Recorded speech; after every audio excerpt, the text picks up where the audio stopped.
ایسا نہیں کہ دین رسول خدا کامل نہیں کر کے گئے ہیں.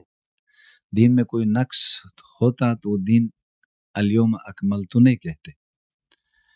یہاں ایک بہت بعض علماء ایک خوبصورت مثال پیش کرتے ہیں کہ کوئی چیز فرض کر کوئی چیز اٹھانی ہو، اس میز کو یا کوئی اور چیز اٹھانی ہو، تو اس کے لیے 6 آدمی 5 آدمیوں کا علاوہ اٹھنا اس میز کا ممکن ہی نہیں.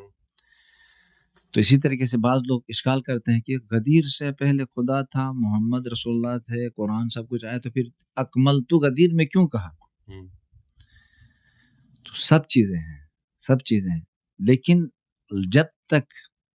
جب تک وہ لاسٹ ایلیمنٹ نہیں آئے گا، وہ آخری جو ہے وہ نقطہ اور آخری کیل مکمل نہیں ہوگا. اب میں اٹھانا ہی خدا نے اس طرح کیا ہے کہ یہ میز جو ہے 5 آدمیوں نے اٹھانا ہے، اب 4 ہیں پہلے سے، تو جب تک 5واں نہیں آئے گا کمپلیٹ نہیں ہوگا.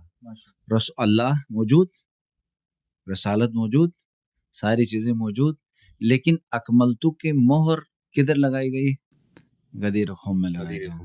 تو الیوم اکملت لکم. اب جو بعض لوگ آگے کہتے ہیں کہ بعد میں یہ قرآن جمع ہوا، یہ ہوا. بھائی جب دین کمپلیٹ ہوا تھا، سب کچھ لکھا گیا تھا اور تمام چیزیں رسول خدا کی زندگی میں ثابت ہوئی تھی، تو یہی بات سورہ عنکبوت کے تفصیل و تشریح میں ہمارے ایک بہت بڑے عالم فرماتے تھے. ابتدائی وقت میں جب ثقیفہ بنی ساعدہ میں جمع ہوئے، حضرت عباس آئے جناب امیر المومنین کے پاس، رسول خدا کا سر اقدس رسول امیر المومنین کے زانوں پہ تھا. کہا کہ بنی ساعدہ میں یہ ہو رہا ہے، چلتے ہیں یہاں پہ. یعنی وہ خلافت کے حوالے سے گفتگو تھی. یہ مفتی صاحب کے جملے کی میں تائید کرتا ہوں، اس لیے وہاں اس تفسیر میں بتایا گیا ہے کہ جس زبان وحی نے میرے لیے ولایت کو مانگا تھا، اس کے بعد اب مجھے جا کے درگیر ہونے کی ضرورت نہیں ہے، مجھے جا کے ان کے ساتھ محاجہ کرنے کی ضرورت نہیں ہے. یعنی زبان وحی نے غدیر خم میں کہا من کنت مولا فہذا علی مولا، مشخص کیا ہے. اب مجھے جا کے کیا ان سے مانگنا ہے؟ ایک چیز خود رسول خدا دے کے گئے ہیں. جب رسول صادق امین کی بات میں لوگوں نے جو ہے بیعت کرنے کے بعد دوسری چیزوں کے بعد بھی ابھی اس کیفیت تک گئے ہیں اور ابھی جنازہ اطہر یہاں موجود ہے، تو کوئی کسی وقت یہ ممکن نہیں ہو سکتا ہے حکم رسول خدا جیش اسامہ اور پھر اس کے بعد آ کر یہاں انتظار سے بیٹھ کر بدن اطہر کو چھوڑ کر انسان اگر ان چیزوں پر لگتا ہے، تو جناب امیر المومنین نے وہیں پہ کہا کہ مجھے اپنی زبان سے مانگنے کی ضرورت نہیں ہے جہاں پہ زبان وحی نے مانگا تھا. تب یہ ایک ثابت ترین تکمیل دین کی ایک علامت ہے. غدیر قوم سب مانتے ہیں، اب آ کے معنی چینج کریں، اب آ کچھ کریں، وہ اپنی مرضی ہے. اب جب تک یہ ہے کہ روایات میں ہے اگر امیر المومنین کی محبت پہ یعنی وہ ولایت پہ جمع ہوتے لما خلق اللہ النار، یعنی اس حد تک، کیونکہ حتیٰ آدم کا سجدہ نہ کرنا بھی ولایت پہ تھا. ولایت کا تسلسل ایک ہے، چاہے امیر المومنین کہیں یا رسول خدا صلی اللہ علیہ کہیں کنت نبیا والآدم بین الماء، اس روایت کو مانے. حتیٰ آدم علیہ السلام کی ولایت کا تسلسل ہے، یہ ساری ولایت الہی ہے. قابیل بھی جہنمی ہونے کے اوجات میں سے ایک وجہ یہ ہے کہ اس نے اپنے بھائی سے کہ جب قربانی قبول ہوئی تو وہ قربانی یعنی وہ یہ بتا رہی تھی کہ اس کے بعد بابا کے بعد یہ جانشین ہوگا، تو جس کی وجہ سے اس نے قتل کے لیے ہاتھ اٹھایا. وہ اللہ ایک قربانی قبول نہیں ہونے سے اس جگہ میں اتنی وسیع زمین میں ایک دوسرے پر ہاتھ اٹھانے کی نوبت ہی نہیں آنی چاہیے تھے. پس تکمیل دین غدیر قوم میں ہونے کے بعد ایمان میں، انسان کے ایمان میں ہے کہ رسول خدا صلی اللہ علیہ نے وما آتاکم الرسول فخذوہ وما نہاکم عنہ فانتہوا.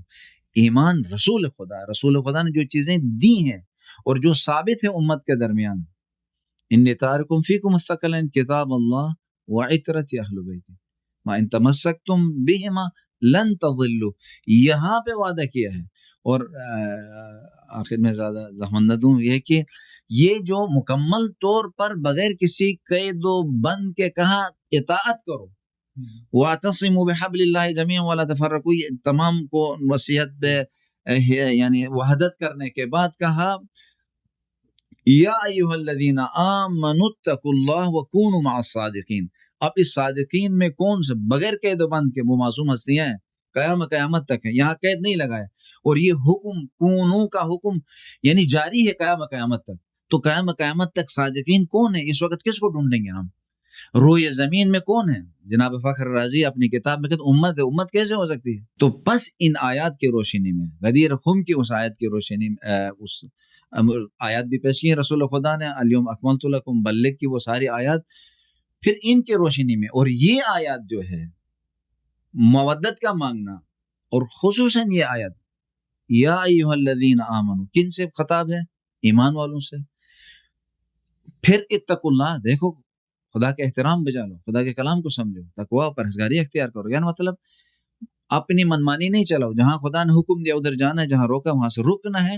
وَكُونُوا مَعَ الصَّادِقِينَ، امر ہے صادقین کے ساتھ ہو جاؤ، بغیر کسی قید کے. اس زمانے کے صادقین کا نہیں کہا، یا کہا اس قسم کے صادقین کے ساتھ ہونے کے ساتھ مطلب یہ ہے غدیر خم، حدیث ثقلین، یہ ساری چیزیں حدیث قصہ اور آئے مباہلہ، ان چیزوں کو. اور پھر سورہ اپنے رات کی آخری آیت وَيَقُولُ الَّذِينَ كَفَرُوا لَسْتَ مُرْسَلًا قُلْ كَفَىٰ بِاللَّهِ شَهِيدًا بَيْنِي وَبَيْنَكُمْ وَمَنْ عِندَهُ عِلْمُ الْكِتَابِ.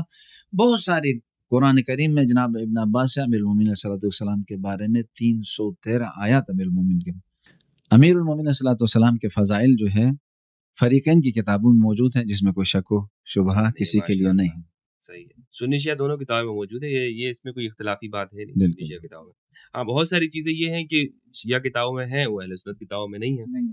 تو یہ اہل سنت کتابوں میں بہت ساری چیزیں ایسی ہیں فضائل میں جو شیعہ کتابوں میں نہیں ہیں. بہت بہت شکریہ آپ کا، بہت خوبصورت آپ نے وضاحت دی.